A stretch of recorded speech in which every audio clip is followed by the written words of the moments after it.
a oposição levou dois ex-membros, ou dois supostos ex-membros do MST, que fizeram um discurso criminalizador do movimento e que, quando iam responder perguntas mais duras e mais difíceis de responder, foram liberados pelo presidente, o tenente-coronel Zuco, do Republicano do Rio Grande do Sul, sob protestos, principalmente da Gleisi Hoffmann, deputada federal do PT do Paraná, e também de outros deputados da oposição, como do governo, a Thalíria Petroni, do Rio de Janeiro. Então, me parece que foi, obviamente, a primeira sessão já deu o tom, né, de como vai funcionar essa CPI, uma tentativa de criminalizar o MST, e com o governo, né, o PT, o PCdoB, o PSOL tentando fazer a defesa do movimento da agricultura familiar, né, da reforma agrária. E me parece que falas muito proveitosas, em especial destaco da Thalíria Petroni, da Gleisi Hoffmann e do deputado Padre João, do PT de Minas Gerais. Mas Elô também estava lá e ouviu vários bastidores, pode contar para a gente como é que foi essa primeira sessão, né, Elô? Olha, William, eu acho que assim, todos esses pontos que você destacou são super importantes, mas teve uma coisa que deixou muito claro os abusos que essa CPI já está cometendo e promete continuar cometendo. Por exemplo, número 1, e muito complicado, Ricardo Salles, que é o relator dessa CPI, estava sentado ao lado da convidada, que não era tratada como testemunha, e cochichava com ela, orientava, e foi ele que conversou com ela antes dela ser dispensada, né? Porque o presidente da comissão perguntou se ela gostaria de ir embora, depois que Gleisi disse, ela tem que ser tratada como testemunha, ela tem que jurar dizer a verdade, porque ela está imputando muitos crimes a muitas pessoas, então ela não apenas como uma convidada. É preciso fazer esse juramento aqui para ter esse peso, né? O depoimento dela. E na mesma hora, Salles cochichou ali e o Zuco disse, a senhora prefere ir embora por causa dessa confusão toda? Ela falou, sim, prefiro, levantou e foi embora. Isso em si já é um absurdo, ele não tem nada que orientar a depoente ou convidado ou quem quer que seja. Número 2, ele se dá o direito de interromper o microfone de um deputado que está com a fala no momento e dar respostinhas atrevidas, sem pedir licença. Ele sequer é o presidente da...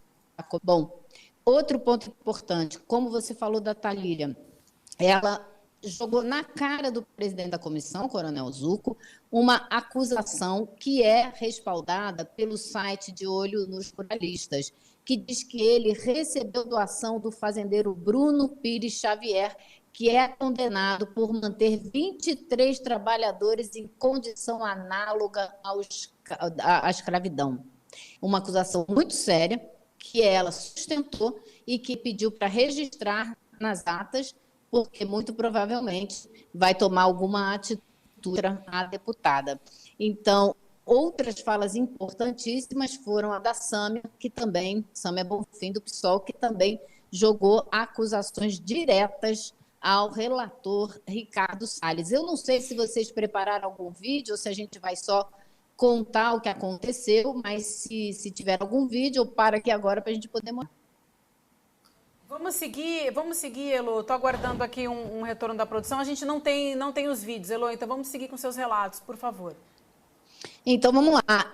Eu acho que essa primeira sessão foi bastante complicada, porém, discutiram o que foi a diligência feita pela CPI na segunda-feira.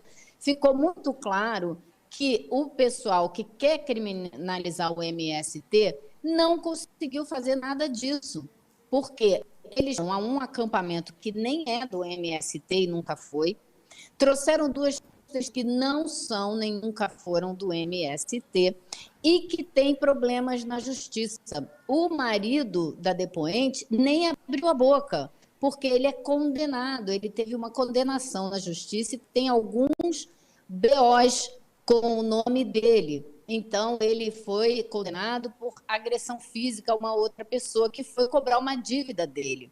Agora, o que porta-vozes do agronegócio tentando demonstrar é que existe no movimento social uma violência, exige que a pessoa participe de plenárias. Imagine você participar de plenárias onde são decididos os rumos do movimento, a organização do acampamento e tudo isso.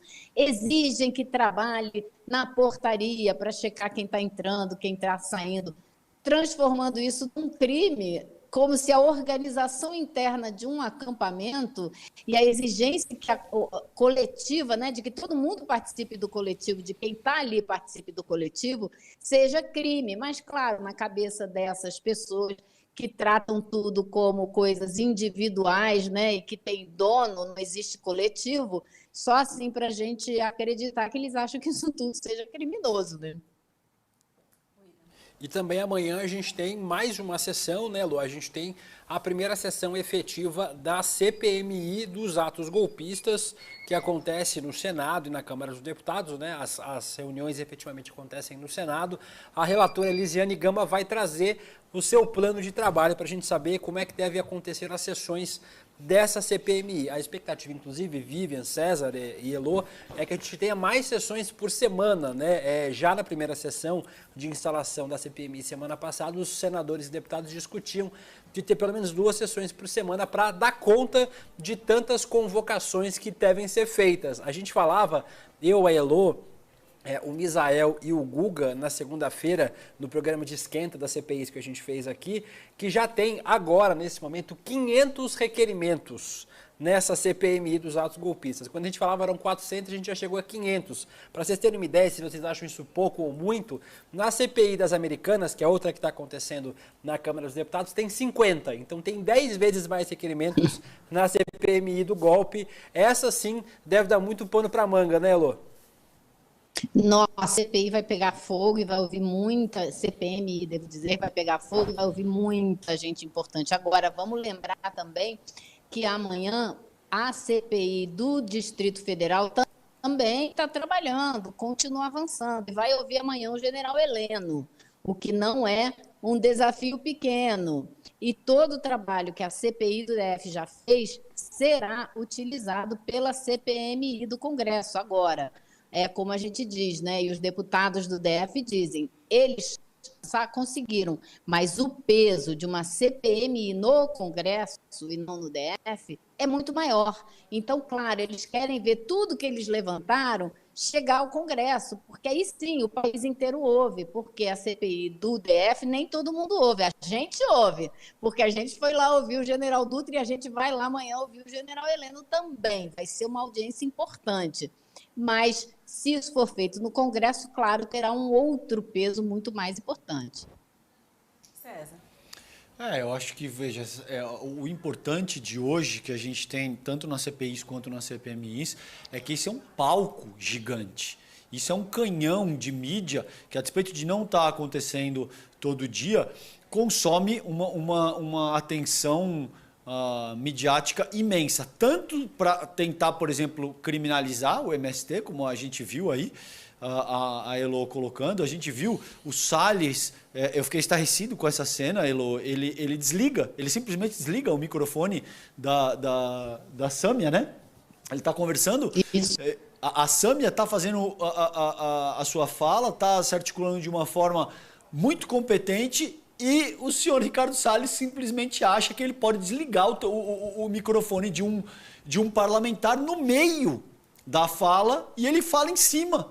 Ele desliga o telefone da Sâmia Bonfim e rebate aquilo que ela está colocando. A Sâmia diz, olha, o último que fez isso teve que responder, acho que junto à PGR, né, Elô? O senhor muito provavelmente vai seguir esse mesmo caminho, porque isso não é aceitável. Não é possível que uma figura que tem o histórico do Ricardo Salles, é um absurdo que ele já ocupe a posição que ele ocupa dentro dessa comissão, ele ainda se sinta à vontade para simplesmente desligar o microfone no meio da fala de uma parlamentar. Então, são processos importantes, a gente tem o programa no ICL, que vai acompanhar isso